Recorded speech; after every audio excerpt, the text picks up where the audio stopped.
Thank you. So there was talk earlier today about concerning jobs and job creation, and looking at this from the individual business level and expanding its operations on a sustainable rate. What policies or resources should those businesses have in place before they decide to make that next step in growing and taking on more people and expanding operations? Go ahead. Me go first? Okay.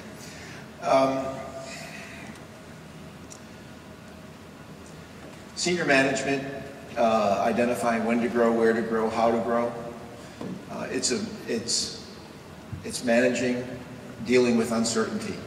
So long as there's uncertainty in front, whether it's arising out of economic, regulatory, labor markets, you name it, there's going to be a tendency to pull back. I can't control everything that's going on around.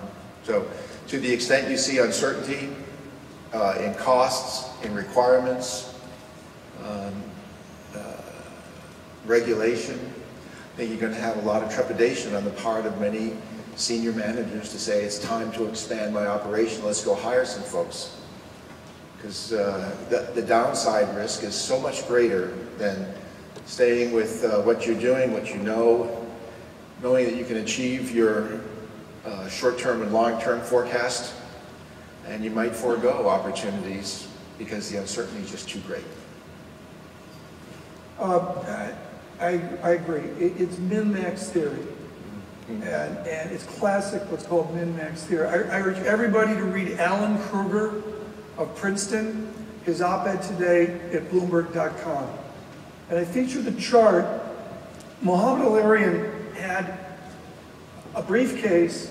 He took out the PowerPoint, the pinhole briefing for today, and the first chart in his briefing was a chart Alan Kruger happened to have. So they're thinking on the same wavelength. And that's the employment of the nation to population. We're back to 1985.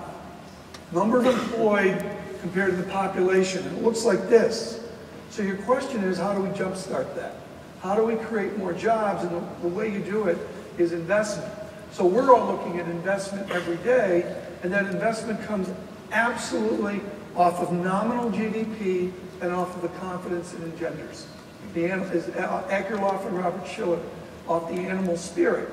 How can a corporate officer have an animal spirit if they're buried in regulation and they're buried in not so much corporate governance, but the uncertainty of what will be there?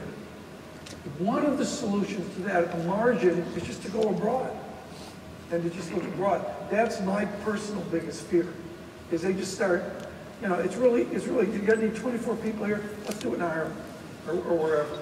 So I think the foreign issue's there, but the real one is this idea of uncertainty.